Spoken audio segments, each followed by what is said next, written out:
what platform makes the creators more money, YouTube or Roblox? I don't have that answer. I think if you look at Grow a Garden and Steal a Brain Rot, I think I can almost guarantee you they're probably making more money than most YouTube creators in the millions monthly. So, I mean, I don't have the insight on YouTube like generation, but I think Roblox probably has it beat if I had to guess.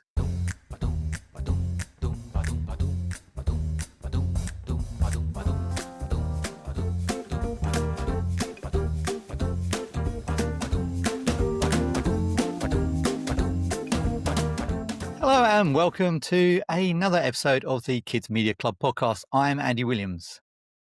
I'm Emily Horgan, and we're talking Roblox today, Joe, your favorite subject. Yes, we are. And I'm delighted that we are joined by Nate Spell, who is CEO of Barrier 4. Now, Barrier 4 are really interesting.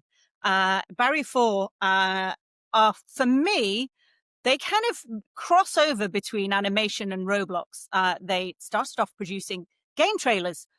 Nate very kindly produced a couple of game trailers for me once upon a time, but I've been doing some really interesting stuff in animation and content on Roblox for people like Netflix and Nickelodeon and Spin Master with Unicorn Academy. So I'm delighted that he joins us today. Welcome, Nate. Thank you. Good to know you the past few years. It's been quite the journey. I'm Nate. I own Barrier 4. And Yes. we've been a few. Tell us about you. Yeah, we've been a few different things over the past 13 years that I've been on Roblox. I don't know if I've ever told you this, but we started out as a Roblox magazine, which is like insane. We were interviewing Roblox developers, YouTubers, putting together tutorials and comics inside a magazine. And this was back in 2015, 2016.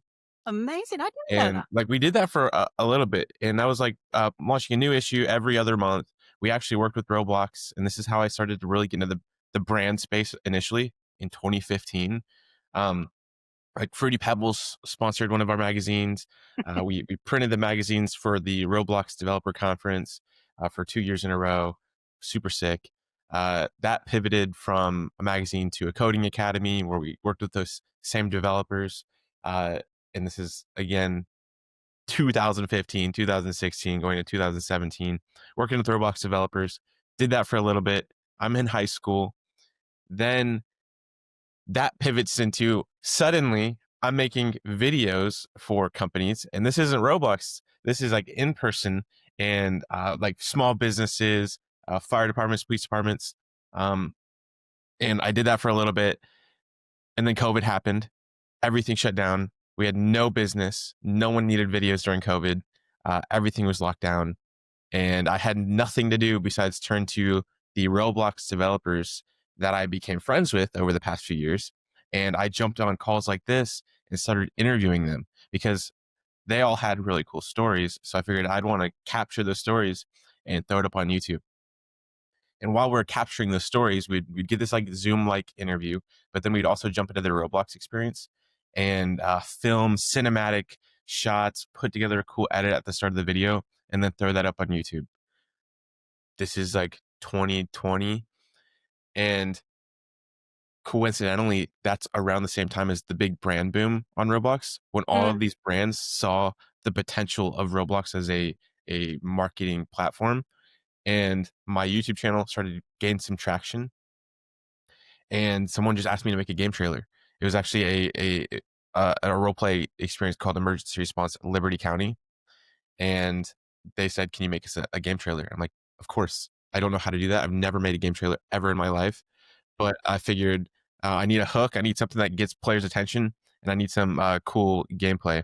So when I was filming in real life, one of the big things that we did was film with police departments and like tell the stories of police officers. So I called the local police department captain and said, can you stage a police chase for my game trailer? And they said, yes, we'll see you in like 40 minutes. And 40 minutes later, we met down the street, got my brother-in-law to get pulled over, lights and sirens. Cop gets out of his car, starts to approach his car. And then my brother-in-law just takes off. Cop jumps back in his car. lights and sirens, tires screeching, and he takes off after him. And I'm outside with my camera, recording all of this happening. And as the cop flies by me, I whip the camera around, and as I do that, we do the same thing in the Roblox experience. So we whip the camera around into a in-game police chase, so seamlessly from real life to in-game, and it takes off into the rest of the gameplay. And that got 3 million views completely organically and helped that game blow up. And now they're doing, I don't know, they've got like 15, 16,000 CCU. And back then when we did that, they had maybe 1,000. So Amazing. that's how we got into game trailers, and that of course snowballed from there. People loved how that looked. Like, can I get one? Then brands started to reach out, studios started to reach out, and we started making game trailers, having zero experience beyond that. And we started to build the plane as we flew. And now, if we fast forward to 2025, we're a team of 30. We've worked with pretty close to 200 different brands and studios over the past few years. So that's everything from Netflix, NFL, Warner Brothers, Amazon. We do a lot with Nickelodeon, Joe, you name it.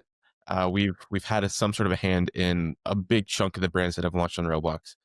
And what we do now is, it's still game trailers. Game trailers are still a really big part of what we do. So that's animated game trailers, it's mixed gameplay, mixed animation.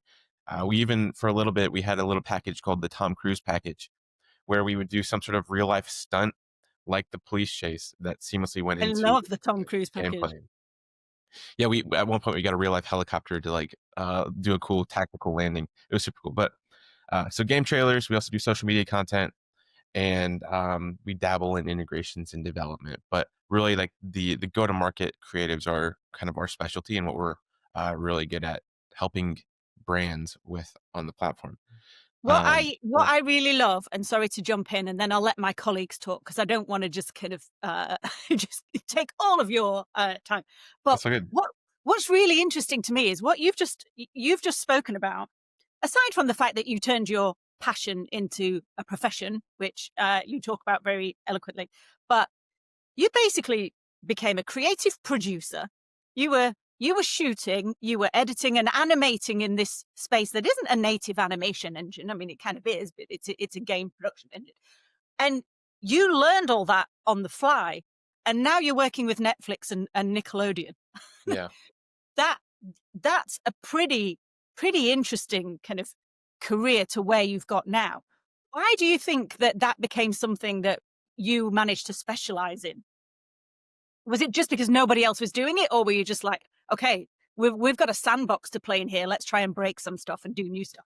Yeah. I think part of it was, no one else is doing it, because like during the big brand boom, everyone was purely focused on, we need to build Roblox experiences. And honestly, for the longest time, the marketing side, the game trailer side, the key visuals, everything was kind of like an afterthought for these studios. And a lot of them had to rush to us because no one else was doing it. No one was as reliable, as quick as we were at the time. And we were the game trailer people while everyone was focused on the game build. So, it was purely just great timing on our part. And then also just we were in the right spot at the right time in one of the only studios doing it. And we're I hyper also love focused. that whole angle of like you've turned your passion from the ground up into your profession, which is just love stories like that. And it's so impressive. And I'm excited to talk about this niche of Roblox, because one does not just put things on Roblox. One does not simply put things on Roblox. Like, it takes a village, and I think this is something that isn't discussed an awful lot. Is like, and I know it's a challenge. Is finding an audience for your game. You know what I mean? And it's back to this thing. We see it time and time again, definitely in kids media across streaming platforms, YouTube channels. Oh, I'm just going to put it on YouTube. Oh, I've got a commission for this series and it has no marketing budget. Like, thinking about the marketing side of things is not navel gazed on enough, in my opinion. So I'm really excited to have you here, Nate, to talk about that, because Roblox is a massive ecosystem. Finding ways, getting discovery happening for your IP, for your experience, is really challenging, and it takes strong creative, like you're saying. It takes, paid media strategy. It takes partnerships. It takes lots of different things to try to get your game surfacing. How do you see the mix working in terms of like trying to what's the playbook for getting experiences to pop on Roblox? Do you have a view on that? Is there come on, just tell us the secret formula. Yeah. I do think that there is an interesting thing popping up for especially the larger brands, so like the Netflixes, the Warner Brothers, like the people who have like really big IP. And we can definitely dive into it later, but like the licensing platform that Roblox is launching is definitely going to be a consideration. But also, I think Roblox is turning into a source of business and revenue versus just a marketing platform. And I think that Mm. brands should be approaching it in that sense over just the marketing element, because a lot of like the Roblox algorithm is focused on revenue and generating revenue from players. It's the algorithm favors that over plays and whatever. It's going to be a revenue focus for brands. And I think that's where a lot of their success is going to come from if they just start focusing on it as a business kind of division versus a marketing division. That's really interesting. And just for people that might not be so familiar with how it can you break down what the revenue opportunities are for brands on Roblox and how that works? Because I'd be interested to kind of get your thoughts on that. I mean, yeah, there's a lot there, aside from like the actual game revenue. So you have like the game passes, you have upgrades, you have developer products, all of the in-game stuff. There's a lot of opportunity outside of it on the Roblox catalog. So UGC items, emotes, which is a new public thing, animation packs. When you work with Roblox, you can put together an animation pack that alone generates just an ungodly amount of revenue for some of these brands. And what else? And when you say, sorry to just interrupt, when you say animation pack, that is something that you can do with your avatar, right? Yeah, so the animation pack is like a set of different animations, kind of in a general theme. So I'm trying to think of, I think Adidas, they launched a community animation pack where the community put together a bunch of different movements. So think like climbing a ladder, like what does that look like? In the case of the Adidas community animation pack, the person just kind of floats up the ladder and it's kind of like funny.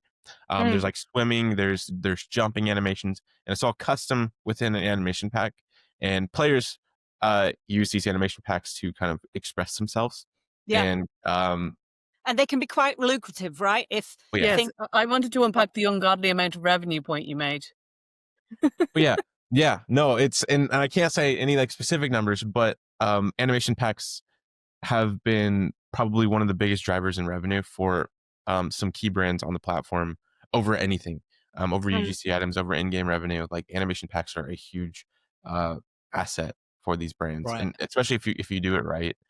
And I think like Adidas, for example, they did it right and they involved the community. They put out an announcement saying, hey, submit movements and the things that you want to see in an animation pack, because up until they did that, it was all kind of determined by studios and the people within studios, and the community wasn't super involved. But Adidas got the community involved, people submitted movements, and we kind of put together this pack that the community enjoyed and kind of felt a sense of we made this. Yeah. And it sold pretty well. And it was the number one selling item on the Roblox catalog for, I don't know, at least a month last I checked. Right. And how do you think that compares to, say, the revenue from something like a YouTube channel? Do you think it's potentially more lucrative than that for brands? It's a conversation I've been seeing Roblox developers have more and more, is what platform makes the creators more money, YouTube or Roblox? I don't have that answer.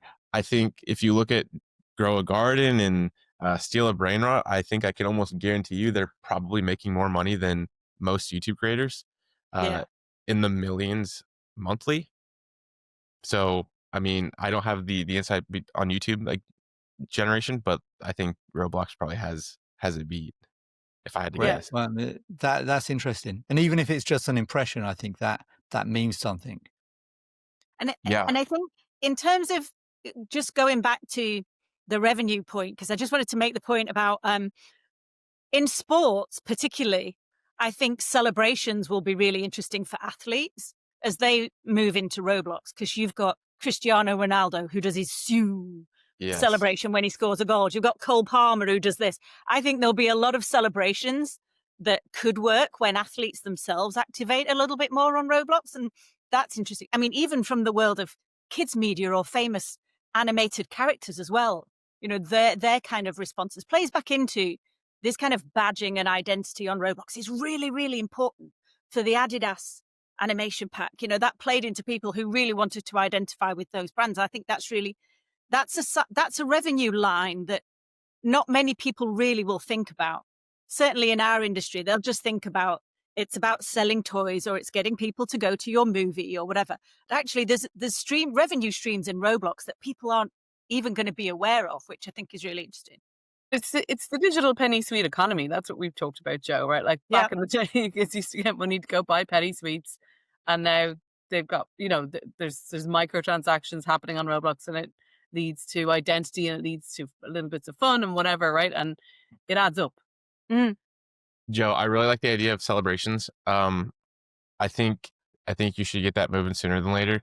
Something that I'm seeing, and maybe it's like in the licensing conversation, is there's a lot of rip-off UGC items, but also emotes.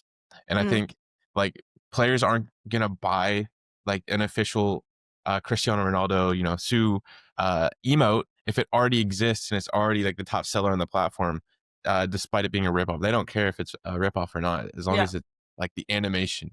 But I really like that celebration idea. I think someone should move pretty quick on that, honestly. Well, there you go. Let's hold that thought. And something happening in real life here on the Kids Media Club podcast. Yeah. But listen, tell it. I mean, I loved your story about you were thinking in very much a marketing way when you were thinking about game trailers and animation and cinematics at a time when most developers and even brands that have activated on the platform were just thinking about building the experiences and not about marketing it. So fast forward to now, and you've done the Teenage Mutant Ninja Turtle stuff with Nickelodeon, where you recreated iconic scenes from the 90s episodes. You've done the Squid Game shot for shot trailer, which I thought was awesome. I loved it. And Cobra Kai, these playable episodes. What does this do for them? How do they use the content that you make for them? Because hopefully it's getting Roblox users into a new IP that they might then go and watch. But what does it do for them at coming to you and saying, right, we want some animation for our IP, but we want it made in Roblox native space? There's a couple different use cases that we found, because this was context behind what we're doing.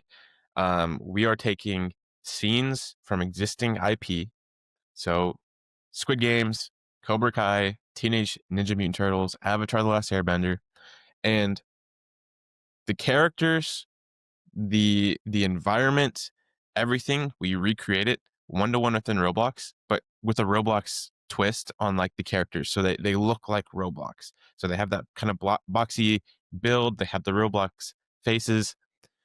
Same thing with any animals in the shots. The environment's kind of got that Robloxy feel, but in general it's a one-to-one build.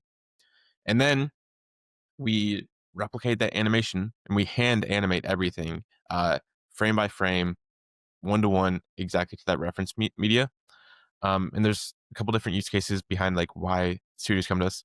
One is purely for social media, and then two, it's a playable experience within their existing brand build, or we drop it into another Roblox partner. So there's two use cases, but for the ones that are like on YouTube, a big reason why like Nickelodeon will come to us and be like, hey, can we recreate this IP in Roblox? It's to revitalize old IP. So, the Ninja Turtle stuff we were doing were from the early 2000s. Probably before a lot of the kids viewing it were born. And it's to, revitalize that and kind of bring new fans to the IP, which is super fun because they're using Roblox as that way because that's where these kids are hanging out. That's the type of content they understand. And especially when we Robloxify the characters, when they see that like thumbnail on YouTube and they see Roblox Ninja Turtles, they're going to click on it because it's kind of an interesting combination. And Mm. then when they watch that episode one to one within Roblox and become fans of it, they go search for more. So it's revitalizing old IP, creating new fans, especially for social media. And then the other kind of social media element is for like new IP or things that aren't as established as a Ninja Turtles or Squid Game. It's a really good way to kind of test stories, test characters, and test how, things are perceived before you put, $1 million into fully animating a series. Yeah. So studios have used this to kind of test different storylines with Roblox animation because you can move fast with Roblox animation. It's Mhm. significantly cheaper than traditional animation, and you can get some really good stats and data based on how players perceived this character or how they felt about this storyline, and then you can use that to adjust your actual series and go from there. Yeah. And then you can drop it into Roblox. This is the other thing. So like everything that we're doing for the social media content, we're one step away from just making it playable. And that one step is just a little bit of programming. So some sort of like a trigger element to play in game. And this is what we did for Cobra Kai is we recreated the scenes, all the characters, the story, and then we dropped it into Netflix's Next World on Mhm. Roblox and made it this kind of immersive experience. So players would walk up to Hawk from Cobra Kai. Hawk would, prompt them with, "Hey, the bullies are, attacking. We need your help." Players would, accept or decline the mission. If they accepted it, they would be thrown into the scene. So imagine, a scene in the the Cobra Kai dojo. Everyone's kind of training and fighting, and then one of the bullies walks up, and this is playing 3D animation live in experience right there with you. All of this is happening. Some things kind of get crazy. Bullies start pushing people around, and eventually, one of the players, the key players or characters in the show, gets punched in the stomach, and then we whip the camera around behind that character who got punched, and suddenly you are that character, and you need to now fight off the bullies in order to progress in the storyline. And that's um like super immersive. Like it's not you're Mm. not watching this on a 2D screen and then now you have to go do an obby. Like you're watching this in a 3D environment and then suddenly you are the character and you need to continue the storyline. And it's based on your actions that determine whether the storyline continues or not. So once you defeat the bully by knocking him out, that's when we go back into this immersive 3D animation and you see how the story plays out beyond that. And there's a lot you can do beyond this. Mm. Like you can use this to, kind of put a fork in the road. So like if this happens, the story goes this way, or if this happens, the story goes that way, and it ends a little bit differently. Yeah. There's a lot that we can do to give the players the control of the story, and you're not necessarily limited to just what happened on screen because Mm. this is animated within Roblox. Yeah. Um, but that was one we did recently. Players, could earn some Cobra Kai UGC to kind of show off that they completed this cool mission. But those are high level the different routes studios have taken. But I think it ultimately comes down to, um, yeah, creating new fans for old IP, testing new IP, and then taking it a step further and putting players in control of the story. Yeah. It's it really opens up the possibilities for storytelling, doesn't it? Particularly if you've got an IP that is a little bit old, like you said, and you're trying to bring in new fans, but also a level of immersion and control in that IP that we know that younger audiences really love. And so, in between seasons of Cobra Kai, that gives them a reason to go back in and do something, to play that mission, to defeat those bullies in a way that when it used to be just seasons on TV, you kind of went silent. You went away for a while and then you had to go and reacquire that audience when you had your next season coming around. And it's something we spoke about Shrek Swamp Tycoon in one of the episodes, because Yeah. again, that's a way of keeping audiences involved and engaged with Shrek in between movies, which it can be 5 years between movies. So it's really interesting that this is. Do you think now that IP owners are beginning to wake up to Roblox as a place for that sustained engagement for their IP in between new seasons or new movies. Yeah. I also think that Roblox is probably, I think it should be a long-term strategy for these brands versus just the one tentpole moment upon the movie or show launch. It needs to be something that they plan out over the next like 2 years. This is the type of content we're going to be launching. We're going to keep fans engaged in this way. We're going to do this, activation, but it needs to be a long-term strategy versus just that one tentpole moment. Because I'm sure you've seen a ton of this because I have all of these brand launches. They'll launch, an integration or they'll launch their own bespoke experience. They'll attach a bunch of free UGC to it. And then upon launch, it's this massive spike of players and it maybe lasts, a day or two, but then it's immediately down and everyone forgets about it. But you're talking about, what happens in between these, series or, between, movie one and movie two. Like it needs to be small little activations to keep players engaged and thinking about the IP. And I think, playable media and Robloxification, like that's definitely part of it. But I think, and maybe this also leads into the licensing conversation, is like, especially if they're a big movie or a big IP and they have a bunch of copycat games on the platform, it's licensing with those experiences. It's partnering with those experiences, not doing any takedowns, but actually creating a network of already existing games and using those to your advantage, and use that to keep players engaged with your IP over those 2 years. So building that network, I think, is going to be super important. But that's a long-winded way to say I think Roblox needs to be a long-term strategy for Mm. brands going forward versus Yes. one tentpole moment. Roblox has evolved since you've been working with big brands. Has it become something that's become far more kind of central to their strategy? And how do you think that is kind of developing in terms of the way that big brands are engaging with Roblox? Yeah, I think it has been central for at least the last 2 years. I think the way that they're doing it is changing, especially this year, going into next year. I've talked with a bunch of different brands, and I think everyone's kind of tired of the traditional, just kind of build a game, launch it, and forget about it. They've seen that as very transactional. And what brands are looking for, and this is from many conversations, is relationships with Roblox developers. So DevRel is going to be a big part of that strategy. And then I think turning it into a long-term business and revenue source is also going to be super important.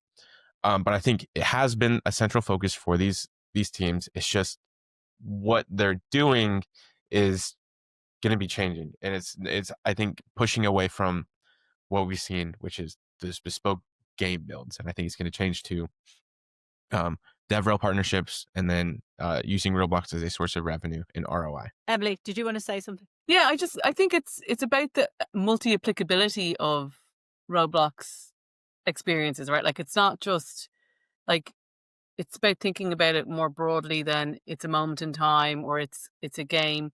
Yes, there's investments that need to be made. There needs to be a pipeline to keep the game current and to keep the game fresh.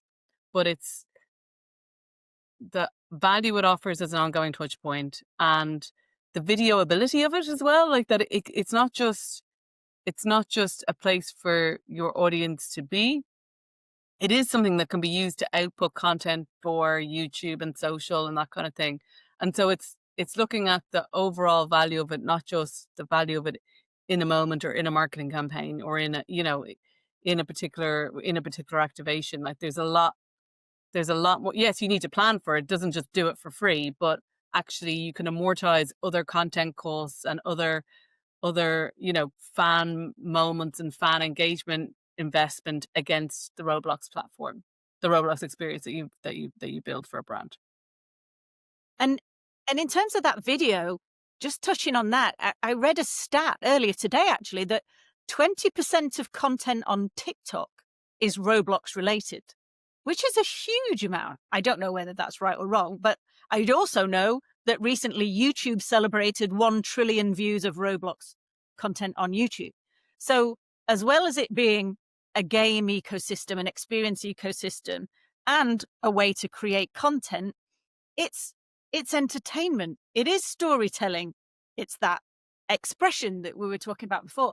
And I think, to your point, Nate, I do think brands are beginning to wake up to just how big and how important Roblox is in the lives of young people, because they're spending crazy amounts of time there. They're creating, they're co-playing, they're expressing themselves, but they're also watching stuff that's coming from Roblox. And that's quite powerful.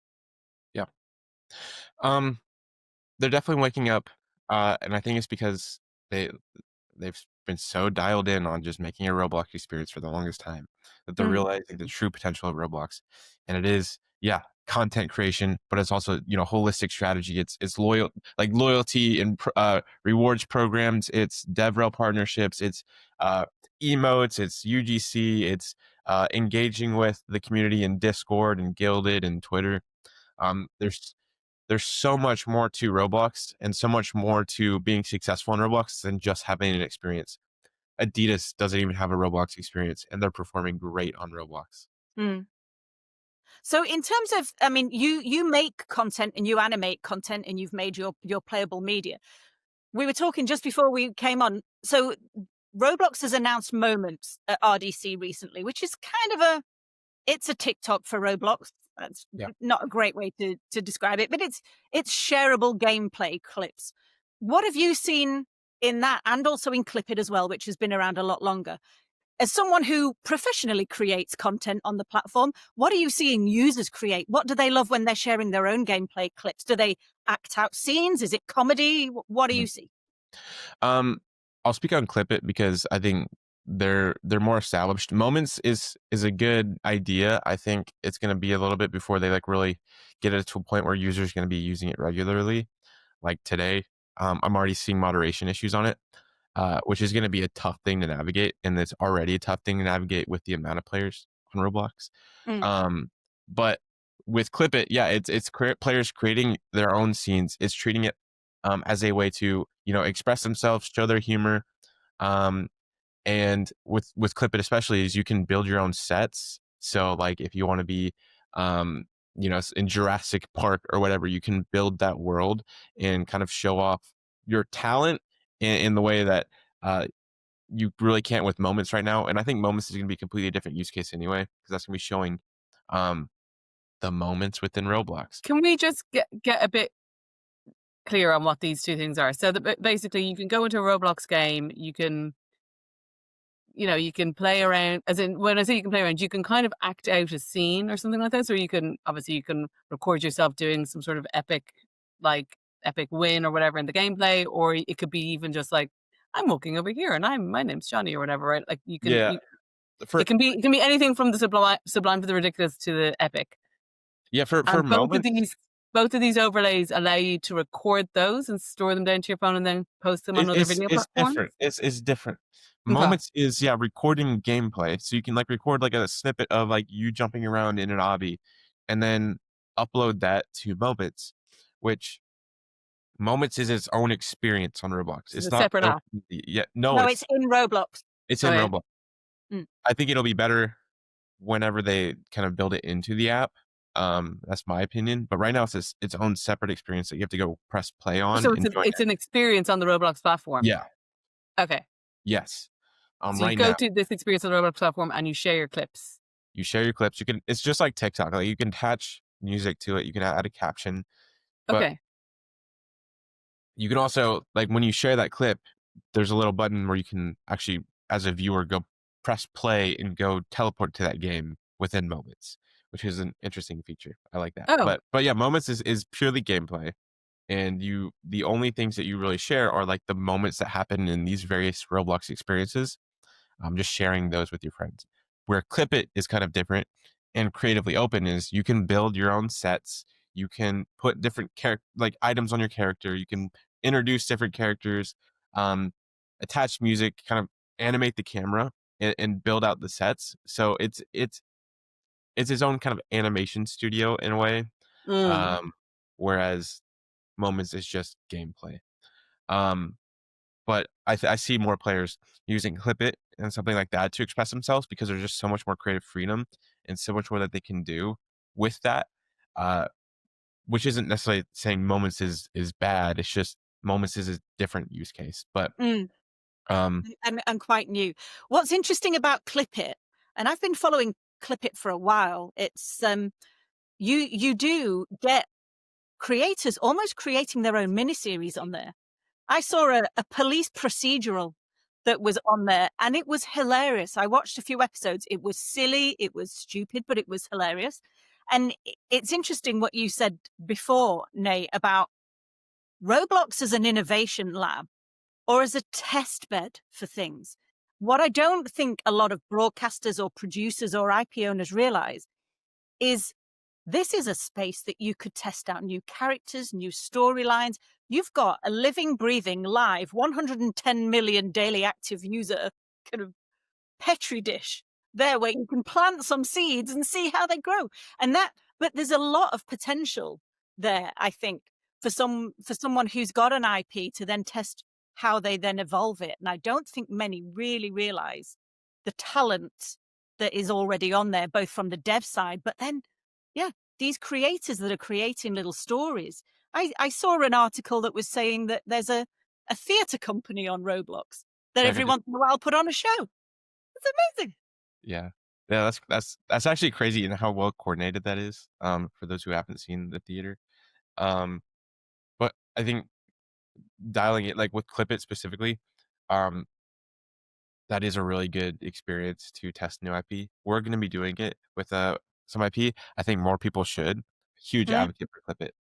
Um, agree. they just posted last month that they in a 30-day period had 330 million clip views on their platform. So in their own little sub experience on Roblox, 330 million clip views, which is insane. That's So the huge. viewership you're getting in that experience is crazy. Yeah. And the things that you can do is crazy because you're giving the players tools to tell stories. So you can give players the tools to tell the story of your IP in their own little way. Mhm. And that creates just infinite amount of content that's infinitely shareable and it's evergreen and just gets players more engaged with your IP. So if you're listening to this, I think, yeah, go check out Clip It and then consider doing something with Clip It. I have no ownership of Clip It. I'm just a huge fan of Clip It. Yeah, So me too. Me too. It's really smart, and the team there are really nice too. yes, But yeah, there's a ton of really interesting creative happening there that I think a lot of people are not aware of. absolutely. Yep. Cool. Well, let's just finish before we finish up. Let's talk about the IP licensing marketplace because that's something that Roblox rolled out earlier this year. There were a few there. Squid Game was on there. Saw, the horror movie franchise, was on there. I think Twilight was on there from Lionsgate, wasn't it? I read recently that Mattel have put a couple of their toy IP on there. We've got Polly Pocket and Matchbox. How does it work, this licensing marketplace? And in your view, tell us what you think. Well, what IP would you love to see on there for a start? Yeah. From what I understand, the way it works is sort of like the YouTube DMCA kind of program, except you're not DMCAing. It just detects licensed content being used in an unlicensed way, and it gives the brands and studios that have access to that dashboard the opportunity to reach out to the developer and then work with them to officially license the IP. Mm, Um, it's still like in pretty early development. And I think it has a lot of potential. Like anything, when you launch it early, there's gonna be some bugs. I saw something where like a bunch of empty base plates got like officially licensed for some IP. I don't know how that works, but there's some errors. But that's how it works. It just kind of it prompts the brand saying, "Hey, this experience is using your IP," and gives you the opportunity to do something about it. Which I think is great because there's a lot of copycat IPs, and there's a lot of actually like pretty decently big experiences that are using existing IP. So like K-pop Demon Hunters or SpongeBob or whatever. They have like 10,000, 15,000 CCU. And this goes back to what I said earlier is like, yeah, brands shouldn't be taking these experiences down. They should be seeing, hey, your fan base and your player base really enjoy your IP on Roblox, yeah. and you should consider one licensing this, but also working with that developer to uh, leverage and maximize the potential of that audience for your official campaign or your official activations. In terms of like the IP I'd like to see, a lot of them are already on there. I think movie studios are doing a really good job getting early access to this. Really big fan of everything on Netflix. So I think I'm a big fan of Netflix and all their IP. So I don't know. I think I want to see more music labels get on there because I'm a really big fan of like 21 Pilots, for example, and I want to like be able to like do some sort of the 21 Pilots, experience or activation Mm. or UGC, and then partner with them on that. But I don't think I have anyone else specifically off the top of my head. I think Yeah. I need to think about that. So are I all the wonder. Netflix or what are there specific Netflix IP on the Yeah, from what I saw, marketplace? it was Squid Game for sure. Yeah, Squid Game's definitely on. I'd have to like go through it and look. Just you said K-pop Demon Hunters, so my K-pop Demon Hunters I don't don't know count if they had in. theirs, but it was Stranger Things. They're on there. Squid Games. Yeah. That's on there. But yeah, I think Stranger Things. Yeah. yeah. I'm looking at the actual Like I wonder if like article. some nostalgia kind of IP would go on there. Like I would be thinking like kids, like Cartoon Network, right? Like basically all of the Cartoon Network shows, or like Yeah. I don't know. That Like, would. Yeah, that could work really well because Cartoon Network is no more, but the IP that they had or have, that could find a whole new audience on there. If they let developers in with some of those IP, they would get some really amazing experiences. we're And they would consulting be, again, Joe. but that's the benefit of working with the developers. Because the Yeah. developers, they would take your IP into places that you wouldn't necessarily have dreamt up yourself. Now, obviously, you want some guardrails and controls, but actually, I think there's only an upside to that because you'll find that you're getting much more or original kind of native experiences with IP to ones that those brand managers that, then sit in Warner Brothers or whatever that would have envisaged for the platform. You get something that is much more, well, I mean, we use the term native for a reason, but something that is actually native to the platform. Yeah, or like something like some of those old Saturday morning cartoons. Like I Yes. don't know, I got to reach here, but did anyone else watch Jason the Wheeled Warriors? I've Yeah. Do you know never. what I mean? What it was awesome. There was a floating awesome. fish called Brock. But like that kind of like Thundercats. Oh God, yeah, Do you know what I mean? Yeah. Yeah, but also like what I'm thinking about is, although this is a licensing program, I don't think a lot of developers are gonna like take the license and build a new experience. I think the way that you're gonna know if that IP is gonna be successful on Roblox is you go into the charts on Roblox and you search it up and Yeah. see what's already there. So Yeah. like just use K-pop Demon Hunters because that's like all over my feed right now. K-pop Demon Same. Hunters. Yeah. There's like 5 or 6 experiences with over 5,000 CCU right now. There's like a couple with over 10,000 CCU. Yeah. I counted 80 the other day, going down 80. for a couple of hundred, but I counted 80 experiences within a few Yeah. minutes that had active CCUs. Yeah, that's how you know if like an IP is going to be successful, or if I look up SpongeBob, like there's going to be a lot of like really big experiences like that. And you're more than likely going to be successful that way because those developers already have the experiences. They're already successful, and they're not going to. And what I'm saying is probably isn't going to happen is you're going to launch this new IP on the licensing program, and players are going to be like, I'm going to go spend a bunch of money and build this experience, especially if there's not a lot of already successful experiences on the platform.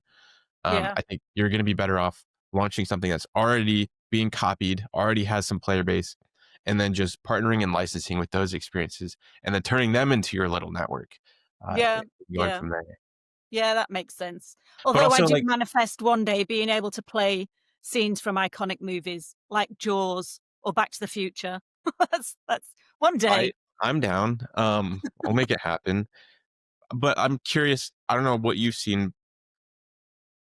I'm wondering how they maintain the standards to keep the license.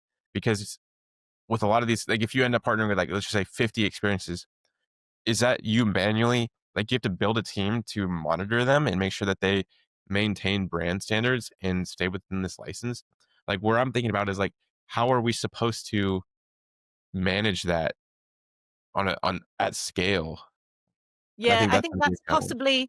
that's possibly something that will need to evolve, whether it's a skill set at the IP owner's side, someone who knows how to read and use Roblox and monitor that kind of thing, or it'll need to be semi-automated. You know, we used to I was one, you know, we were brand managers. We looked after the brands. So we signed off all the marketing, the advertising, the packaging design, the toy design. And we used to actually physically, in the days where you could physically look at a toy design, then you used to sign it off. It's much more difficult to do that in a space like Roblox, particularly if you've got 50 experiences. Yeah. But I think it also plays into an acknowledgement that you need to be a little bit more comfortable with user generated content, or you know, developers taking your IP and running it with it in a way that is native to them. And brand and IP owners have got to be they've got to get comfortable with that, because that is the way that they're going to succeed and reach those new audiences without being Yeah. too dictatorial. I agree. I agree. Because you can't like take this SpongeBob Tower Defense, which I know Wonderworks made it, but let's pretend like some random Roblox developer made it. Um, as like the brand manager, it has 8,000 CC right now. You can't jump in there, license it, and then say, "All right, change the entire game loop," because then you're going to kill the game. So I definitely agree with you. You need to kind of put some trust in them. But I think it is going to be um, a little bit of a risk for some of these developers, or just at scale, because I'm just kind of scrolling through the SpongeBob thing. Is like there's like survive SpongeBob, like SpongeBob is coming to kill you. Like that's not in line with like the Yeah. character. So Yeah. it's just a consideration. Is like how do you kind of manage that and keep them up to standards? But I definitely think a lot of it does come down to let the native Robloxian developers do their thing and kind of put some more trust in them. Yeah. Yeah. So I thought, Agree. Okay, well, thank you. Listen, thank you. I could maybe just talk all day to you. But thank you for joining us today. I'm going to hand over to Andy to do our sign off. Yes, thanks, Nate, for sharing all of your insights on Roblox, and thanks you guys for listening. Please like and subscribe, and we will see you next week.